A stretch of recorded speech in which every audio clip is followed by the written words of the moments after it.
샬롬, 설교를 들으시는 모든 분들께 하나님의 은혜가 충만하시기를 기원합니다. 아멘. 두 번째 성경 통독 프로젝트 욥기입니다. 성경 통독을 돕기 위한 프로젝트 설교이니 설교를 들으시고 성경을 통독하는 은혜가 있기를 기대합니다. 아멘. 목차를 보겠습니다. 목차는 화면을 참고하시기 바랍니다.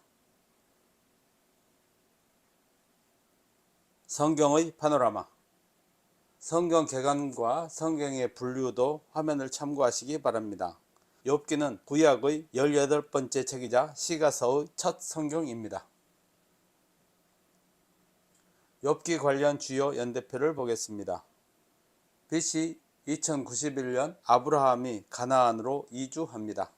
BC 2000년경은 욥의 시대입니다. BC 1446년은 이스라엘 민족의 출애굽 사건이 있었습니다. BC 1050년 이스라엘 왕정이 시작됩니다. BC 970년에서 930년까지는 솔로몬 왕이 통치하는 기간입니다. BC 930년 이스라엘 왕국이 남북으로 분열됩니다. 욥기 개관, 히브리어 원전의 제목 이요브와 구약 성경의 헬라어 번역서인 70인역의 제목 이요브는 본서의 주인공인 욥의 이름을 반영한 것입니다. 그리고 한글 개역 성경의 욥기는 본서가 욥의 이야기라는 측면을 반영한 것입니다. 저자는 욥, 모세, 솔로몬, 에레미야, 헤만 등이 제기되고 있으나 누구도 확실하지 않습니다. 다만 본서가 잠언 전도서와 같은 지혜 문헌인 점에 비추어 볼 때 솔로몬이 가장 유력합니다. 저자에 따라 기록연대가 달라지므로 기록연대는 확정할 수 없습니다. 다만 솔로몬이 저자라면 BC 950년경으로 추정됩니다. 수신자는 하나님의 섭리 문제로 고민하는 모든 세대의 사람들입니다. 주요 내용은 이유를 알 수 없는 욥의 고난, 곧 신정론적 모순 상황에 대한 욥과 친구들 간의 변론, 그리고 하나님의 선언을 통한 하나님의 절대 주권과 인간 한계 논증 및 절대 신앙 요청입니다. 욥기 체크포인트. 시가서란 욥기, 시편, 잠언, 전도서, 아가서를 말합니다. 여기서 시가서의 순서는 라틴어 성경인 벌게이트 역을 따른 것입니다. 그리고 5권의 책들이 시가서로 분류된 것은 그 내용들이 시적 특징을 지니고 있기 때문입니다. 욥기는 대부분이 음문체 형식을 취하고 있지만 초두와 말미는 산문체 형식으로 되어 있습니다. 한편 5권의 시가서 가운데 욥기, 잠언, 전도서는 구약에서 지혜 문헌으로 분류됩니다. 하지만 시편과 아가의 경우도 지혜 문헌적인 특징을 지니고 있습니다. 그러므로 5권의 성경은 시가서라고 함과 동시에 지혜 문헌이라고 해도 무방합니다. 욥기는 실존 인물에 대한 기록임에도 불구하고 그 시대에 대한 구체적인 묘사가 없기 때문에 시대적 배경이나 정황을 정확하게 말하기는 어렵습니다. 욥기의 시대적 배경으로 일반적으로 인정되는 것은 BC 2000년경의 족장시대로 보는 것입니다. 그렇게 보는 근거는 족장시대에 많이 사용된 하나님의 이름인 전능자, 곧 샤다이란 명칭이 약 30회가량 사용된 것은 물론 비교적 후대에 보편적으로 사용된 여호와란 신명보다 모세 이전에 많이 사용된 엘로힘이란 신명이 자주 나타나기 때문입니다. 또한 그 외에도 과거 족장들과 마찬가지로 욥이 가장으로서 제사장의 역할을 수행했다는 점, 욥의 재산이 유목민이었던 족장들과 마찬가지로 가축의 수요로 측정되었다는 점, 아브라함이 175년을 산 것처럼 욥 역시 재앙 이후에도 140년을 더 살았을 정도로 장수하였다는 점, 욥기의 배경이 하나님께서 이스라엘 민족에게 약속의 땅으로 주신 가나안이 아닌 점 등도 욥기가 족장시대를 배경으로 한다는 것을 강력하게 시사하여 줍니다. 욥기는 어떤 특정한 시대의 어느 특정한 문제에 대하여 답을 주기 위해 기록된 책이 아닙니다. 만일 욥기가 어느 특정한 시대의 어느 특정한 문제에 답을 주기 위해 기록되었다면 저자는 시대적 배경을 구체적으로 밝혔을 것입니다. 그러나 저자는 시대적 배경이나 구체적인 역사적 사실 등에는 별로 관심이 없습니다. 욥기는 시대를 초월하여 모든 인생들이 현 세상에서 경험하게 되는 실존적인 문제들에 대하여 우리 인간이 가져야 할 신앙적 자세에 대해 교훈하였습니다. 즉 욥기는 우주와 역사는 절대자이신 하나님의 주권과 섭리하에 있다는 것, 유한한 인간은 하나님의 절대 선하신 섭리하에서 일어나는 현 세상의 모든 문제들을 온전하게 이해할 수 없다는 것, 이에 우리 인생은 오직 창조자로서 절대자이신 하나님에 대하여 절대 순복하며 신뢰해야 한다는 것 등의 교훈을 주고자 기록된 것입니다. 욥의 논쟁 대상자들로서 당대 최고의 현자들이었던 욥의 친구들도 절대자 하나님의 오묘한 섭리에 대한 이해에 있어서는 결정적 한계를 갖는 상대자에 불과합니다. 이는 물론 욥도 마찬가지입니다. 그럼에도 불구하고 욥의 친구들은 자신들의 판단을 절대시하여서 욥의 문제에 대한 자기의 해석을 내세우며 심지어 하나님의 섭리에 대해서도 현세적이고 기계적인 인과응보론적 사고로 판단하려고 합니다. 결국 누구도 완전한 진리에 도달하지 못한 채 상호간의 모순과 대립만 노출됩니다.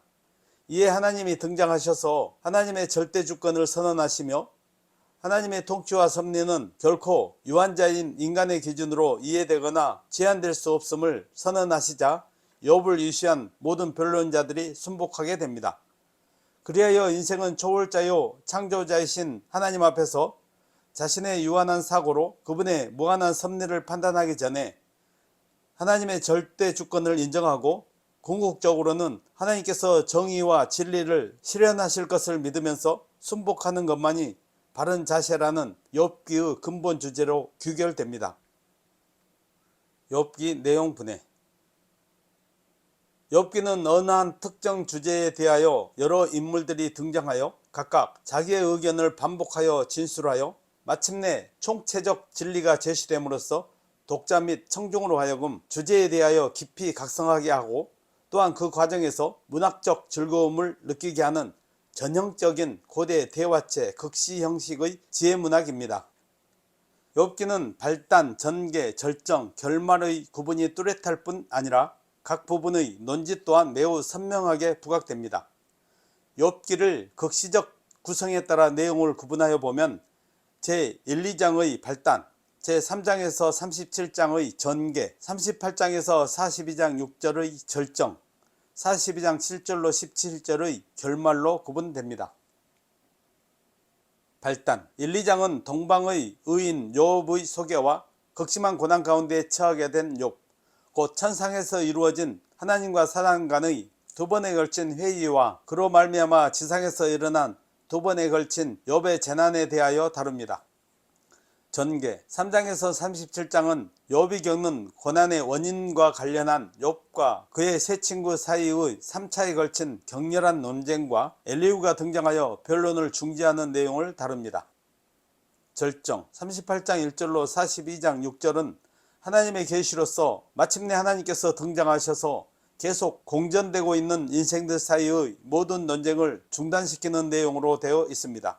하나님은 먼저 주로 인간의 능력을 뛰어넘는 자연계의 웅장하고도 기이한 현상들을 매개로 하나님의 절대 주권을 선언하십니다. 그리고 유한자인 인간으로서 초월자인 하나님의 섭리에 대하여 판단하고 제한하려는 어리석음을 꾸짖으십니다. 끝으로 하나님은 오직 인생은 하나님께 절대 신앙과 절대 순종을 바치는 것이 그 근본 도리임을 깨닫게 하십니다. 결말 42장 7절로 17절은 욥의 회복에 대하여 다룹니다. 즉 본문은 하나님의 명령에 의하여 욥이 친구들을 위하여 중보 제사를 그리고 하나님의 은혜로 고난을 당하기 이전보다 더 큰 축복을 받은 사실을 발단의 여러 요소들과 수미 쌍관의 형태로 대응시켜 보여줍니다.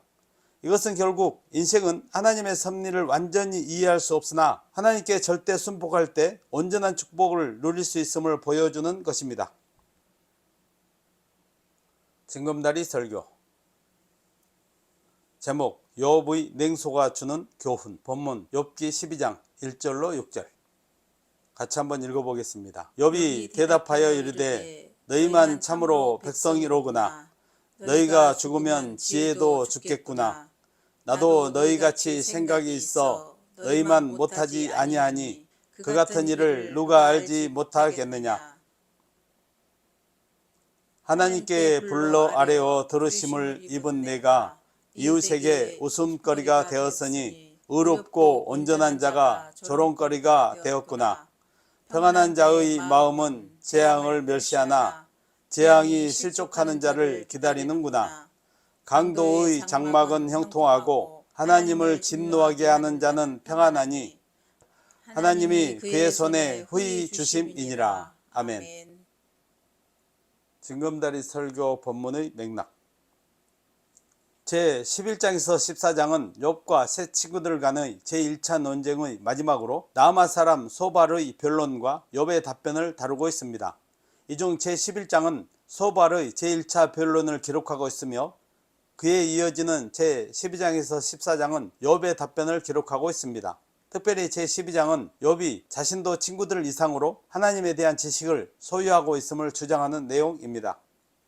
11장에서 소발은 욥이 들나귀와 같이 지각이 없기 때문에 하나님에 대하여 바르게 알지 못하고 인간의 모든 것을 아시고 그에 따라 악인을 심판하시는 하나님을 향하여 원망한다고 책망하며 자기의 죄를 인정하고 겸손하게 회개할 것을 촉구한 바 있습니다. 욥은 이에 대하여 자존심이 상하여 12장의 내용은 처음부터 끝까지 냉소로 일관하고 있는데 전반부 1절로 6절에서는 친구들의 독설에 대해 비판하고 있으며 후반부 7절로 25절에서는 그의 하나님에 대한 지식을 보여주고 있습니다. 그러한 맥락에서 본문을 보면 욥은 먼저 자기들은 지혜롭고 욥은 지혜롭지 못하다고 한 친구들의 독선적 변론을 매우 풍자적으로 비난하였습니다. 그리고 친구들이 가지고 있는 지혜 정도는 자신도 가지고 있으며 그들이 말한 모든 것은 누구나 알 수 있는 평범한 것이라고 지적하였습니다. 그러면서 그러한 그들이 자신들은 고난을 당하지 않았다는 이유만으로 까닭없이 고난을 당한 자신을 경멸하였다고 함으로써 그들에 대한 자신의 경멸을 표현하였습니다. 그리고 단지 고난당하고 있다는 이유만으로 자신을 죄인 취급하는 친구들이 얼마나 잘못된 모순을 범하고 있는지를 강도와 하나님을 멸시하는 자들이 평안하게 사는 부조리한 현실을 들어 지적하였습니다. 욥의 이러한 답변에는 마치 하나님의 뜻을 다 알고 있기나 한 듯이 사람을 함부로 판단하는 친구들이야말로 하나님까지 제손하기에 거머쥐었다고 생각하는 천인공노할 폐역한 무리라는 비난이 내포되어 있습니다. 징검다리 설교 본문의 포인트 및 적용. 2절은 친구들의 열변에 대한 욥의 냉소적 반응을 잘 보여주고 있습니다. 너희만 참으로 사람이로구나. 너희가 죽으면 지혜도 죽겠구나. 욥이 이렇게 냉소적인 발언을 하는 데에는 친구들의 거만함이 크게 작용하고 있습니다.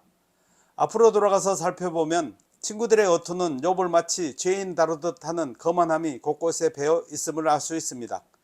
즉 그들은 욥을 이미 죄인으로 규정한 후에 훈계투로 자기들의 말을 하고 있습니다.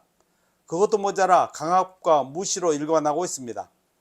욥이 소발의 변론에 대한 반론 시작부터 과격하게 반발하는 것도 그들이 말하는 내용 자체가 욥에게는 맞지 않는 면도 있지만 보다 근원적으로는 그들의 거만한 태도에 원인이 있었습니다.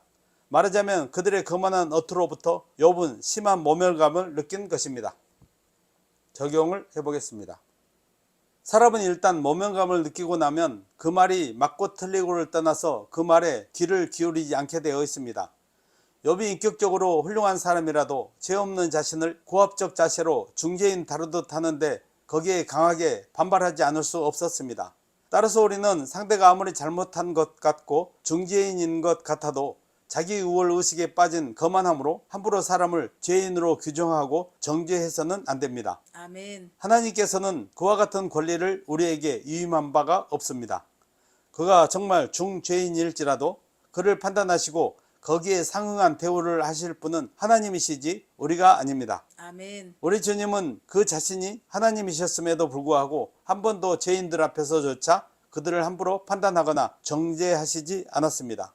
주님은 오히려 그들을 불쌍히 여기시고 감싸주시며 그 자신을 그들의 수준으로 낮추어 그들을 이해하고자 하셨습니다. 아멘. 그러므로 성도 여러분들은 모든 거만함을 제하고 낮아져서 모든 사람을 온유와 간용과 사랑으로 대하시기를 바랍니다. 아멘. 3절을 보면 욥은 그 같은 일을 누가 알지 못하겠느냐라고 반문하고 있습니다. 이는 욥의 친구들이 말한 하나님에 대한 언급 등은 누구나 알 수 있는 보편적인 사실이요 특별한 것이 아니라는 말입니다. 물론 욥의 친구들은 당대의 현자들이어서 그들이 말한 것을 모든 사람이 다 아는 것은 아닙니다. 그들의 말은 일반 사람들이 알지 못하는 귀한 진리들도 담겨 있습니다. 그럼에도 욥이 그와 같이 말한 것은 마치 자신들만 지혜자인 것처럼 말하는 친구들의 거만함을 깨뜨리기 위한 것이었습니다. 욥의 말은 스스로 지혜 있다 생각하는 이들이 심각하게 숙고하며 귀담아 들어야 하는 말입니다. 적용을 해보겠습니다. 우리는 때로 자기가 많은 것을 알고 있다고 여겨 남을 가르치려고 하지만 그것을 남이 이미 다 알고 있는 경우가 허다합니다. 우리가 무언가 새로운 사실을 깨달아 안 것처럼 생각하고 남을 가르치려고 하지만 사실 그것은 그렇게 새로운 것이 아닙니다. 이미 있었던 것이며 많은 이들이 익히 알고 있는 것입니다. 따라서 오늘 우리는 혹시 자신이 많은 것 혹은 모든 것을 알고 있다는 착각에 빠져서 남을 가르치려고 하지는 않는지 반성해 보아야 합니다. 물론 꼭 필요한 곳에서는 말을 해야 합니다. 자기의 지혜를 꼭 필요한 곳에 사용하지 않는 것도 큰 잘못입니다. 그러나 마치 자기만 모든 것을 알고 있고 자기에게만 지혜가 있는 듯이 잘난 체하며 함부로 남을 가르치려 해서는 안 됩니다. 그런 사람에게 돌아오는 것은 비난과 조롱과 공허뿐입니다. 성도 여러분은 이 사실을 명심하여 아무 때나 선생이 되려는 어리석음을 범하지 마시기 바랍니다. 아멘. 4절은 의롭고 온전한 자가 조롱거리가 되었구나 라고 탄식하고 있습니다. 그는 재앙을 당하기 전에는 사람들로부터 사랑과 존경을 받았습니다. 사람들은 그를 의인으로 추앙하였습니다. 그러나 욥이 재앙을 당하여 하루아침에 모든 것을 잃고 병들어 죽을 지경이 되어 거름더미에 앉아있자 상황은 완전히 달라졌습니다. 사람들은 욥을 조롱하기 시작하였습니다. 욥이 그동안 의인인 것처럼 행하였지만 죄로 인하여 하나님의 저주를 받았다고 조롱하였습니다. 뿐만 아니라 욥의 친구들도 그러한 조롱에 가시하였습니다. 그러나 욥은 본절에서 자신을 의롭고 온전한 자로 자신이 그렇게 사람들의 조롱의 대상이 될 수 없음을 강하게 항변합니다. 적용을 해보겠습니다. 우리는 나타난 현상만으로 다른 사람을 함부로 평가하고 조롱해서는 안 되고 어떤 경우에도 다른 사람을 조롱하는 일이 있어서는 안 됩니다. 성경에도 의인이 악인에게 희롱당한 사례들이 많이 있습니다. 이스마엘에게 희롱을 당한 이삭, 내 하나님이 어디 계시냐고 조롱을 받은 다윗, 십자가를 지고 사람들로부터 조롱당하신 예수님 등의 예를 들 수 있습니다. 그러나 솔로몬은 가난한 자를 조롱하는 자는 이를 지으신 주를 멸시하는 자요 사람의 재앙을 기뻐하는 자는 형벌을 면치 못할 자니라고 했습니다. 우리가 사람을 함부로 멸시하고 조롱하는 것은 하나님을 조롱하는 것과 다름없습니다. 그러므로 성도는 조롱하는 일을 멀리하고 사랑의 주 예수님의 제자로서 이해하고 감싸주고 사랑하며 살아야 합니다. 아멘. 그것이 습관이 되고 천성이 되도록 노력하여 주 앞에서 귀중히 여김을 받는 성도가 되시기를 바랍니다. 아멘. 6절에서 한 욥의 말을 액면 그대로 받아들이면 하나님은 강도의 장막에 평안을 주시고 당신을 진노케 하는 자에게 평안을 허락하신다는 말이 될 것입니다. 그러나 욥이 그러한 의미로 말했다고 보기는 어렵습니다. 오히려 이는 악인이라도 세상에서는 형통하며 평안할 수 있음을 말한 것이라고 보아야 합니다. 친구들은 현세적이고 기계적인 인과응보의 논리에 따라 의인은 복을 받고 악인은 형벌을 받는다고 이구동성으로 주장하였습니다. 또 악인들은 하나님께 형벌을 받아 순식간에 멸망한다고 주장하였지만 욥이 보기에는 꼭 그런 것만은 아니었습니다. 그가 보기에는 악인이라도 세상에서는 형통하고 평안한 삶을 살다가 죽음에 이르는 일이 많았습니다. 그러므로 욥은 여기서 자신이 고난당하고 있다는 이유만으로 자신을 죄인 취급하는 친구들이 얼마나 큰 잘못을 범하고 있는지를 지적하고 있는 것입니다. 적용을 해보겠습니다. 이 세상에서는 욥의 지적처럼 의인은 복을 받고 악인은 벌을 받는다는 공식이 항상 성립되지 않습니다. 오히려 의인이 고난을 당하고 악인이 형통하며 번성하는 경우가 허다합니다. 때문에 정직하고 성실한 사람들의 입에서 탄식이 절로 나오는 것이 이 세상입니다. 성도들 중에도 의인이 고통을 당하고 악인이 도리어 번성하는 현실의 부조리한 면으로 인하여 하나님이 과연 살아계시다면 이럴 수 있는가 하며 신앙의 회의를 가지는 사람도 있습니다. 하나님이 살아계시고 또 공의로운 분이라면 이 모순된 현실을 우리는 어떻게 이해해야 하는 것입니까? 그러한 문제에 관한 논의를 흔히 신정론이라고 합니다. 그러나 하나님은 분명히 살아계십니다. 아멘. 이 세상에 부조리한 면이 존재하는 것은 공의로우신 하나님께서 악인들에 대한 최종적인 심판을 이 세상 마지막 때로 유보하여 두셨기 때문입니다. 아멘. 성경을 통하여 악인들의 심판이 유보된 이유를 살펴보면 모든 사람이 멸망하지 않고 구원받기 원하시는 절대 주권자 하나님의 자비와 성도들의 연단과 정결을 위한 방편 등을 들 수 있습니다. 아멘. 이러한 이유로 이 세상에서는 악인도 형통할 가능성이 있고 실제로 그러한 일이 얼마든지 있습니다. 우리는 이 사실을 인정해야 합니다. 아멘. 아울러 현실의 부조리로 인하여 낙심하거나 신앙의 해이에 빠지지 않기 위해서 하나님께서 최종적으로는 악인들을 근원적이고도 궁극적으로 심판하실 것이라는 확신을 갖고 하나님만을 바라보며 살아가는 성도들이 되시기를 바랍니다. 아멘. 욥기 교훈. 하나님은 하나님의 아들들과 사단이 모인 자리에서 사단을 향하여 내가 내 종 욥을 주의하여 보았느냐? 그와 같이 온전하고 정직하여 하나님을 경외하며 악에서 떠난 자는 세상에 없느니라고 말씀하셨습니다. 이 말씀이 의미하는 것은 바로 하나님께서 모든 인생을 일일이 감찰하고 계신다는 말씀입니다. 아멘. 하나님은 하늘에서 모든 인생을 감찰하십니다. 아멘. 이러한 사실은 우리가 어떻게 세상을 살아야 하는가를 명확하게 제시하여 줍니다. 즉 우리는 언제 어디서나 신전의식을 가지고 경건하게 세상을 살아야 하는 것입니다. 아멘. 심판주 하나님께서 인생을 일일이 감찰하고 계심을 유념하도록 교훈해주고 있습니다. 아멘. 당대 최고의 현자들이었던 욥과 그의 세 친구는 욥이 당하는 고난의 원인을 규명하기 위하여 긴 변론을 하였으나 진리에는 이르지 못하였습니다. 즉 그들은 상대적인 지혜로움은 갖고 있었을지라도 궁극적으로는 불완전한 인간 지혜와 전통적인 교리와 인간의 경험이란 틀에서 벗어나지 못하였던 것입니다. 특히 욥의 친구들은 욥의 고난을 지나치게 현세적이고도 기계적인 인과응보론에 입각해 해석함으로써 고난으로 인하여 고통을 당하는 욥을 더욱 고통스럽게 하였습니다. 이러한 사실이 보여주듯이 시간의 제한 속에서 살아가는 인간의 지혜에는 한계가 있으며 인간의 제한된 경험으로서는 파악되지 않는 많은 신비가 있음을 알 수 있습니다. 따라서 우리는 전통이나 자신의 지혜를 절대화하는 어리석음을 버려야 함을 교훈해주고 있습니다. 아멘. 욥은 자신의 고난과 관련하여 친구들과 논쟁하는 중에 자기의 의로움과 고난의 부당성을 거듭 주장하였습니다. 심지어는 자신의 의로움을 강변하는 과정에서 하나님의 공의를 의심하는 말까지 하였습니다. 물론 욥이 죄로 인하여 고난당한 것은 아니었습니다. 하나님이 인정하신 것처럼 그는 온전하고 정직하여 악에서 떠난 자였습니다. 하지만 인간은 누구도 자기의 완전한 의를 주장할 수 없습니다. 아멘. 인간은 날 때부터 죄의 본성을 가지고 태어납니다. 인간이 의인으로 불릴 수 있는 것은 오직 하나님이 의롭다 여겨주심으로만 가능합니다. 아멘.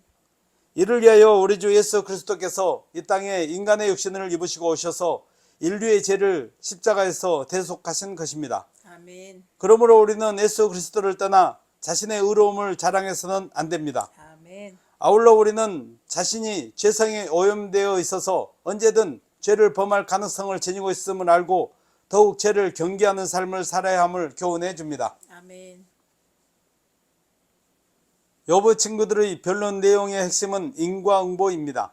즉 하나님은 의인에게는 상을 베풀고 악인에게는 벌을 내리심으로 욥이 고난을 당하는 것은 그가 악하기 때문이라는 것입니다. 이러한 인과응보 사상은 오늘날에도 사람들에게 널리 받아들여지고 있습니다. 상선벌악이니 권선징악이니 하는 말은 모두 인과응보 사상에 근거하여 나온 말들입니다. 그러나 인과응보 사상은 현실적으로 완전하게 적용될 수 없습니다. 욥이 말한 것처럼 현실에서는 의인이 고난을 당하고 악인이 형통한 부조리한 현상이 수없이 나타납니다. 그러므로 우리는 누가 고난을 당하는 것을 보거나 형통한 것을 볼 때 그것으로 인하여 그를 죄인이나 의인으로 함부로 단정하는 잘못을 범하지 말아야 합니다. 아멘. 아울러 우리는 이 땅에서는 인과응보의 원리가 완전하게 적용되지 않지만 세상 마지막에 이르러 하나님이 세상을 심판하실 때에는 하나님께서 의인과 악인을 그 행위대로 보응하심으로 인과응보가 완전하게 실현되게 하실 것임도 믿어야 함을 교훈해 줍니다. 아멘. 에필로그. 욥기는 시의 형식으로 욥과 세 친구들 간의 치열한 논쟁을 기록한 책입니다.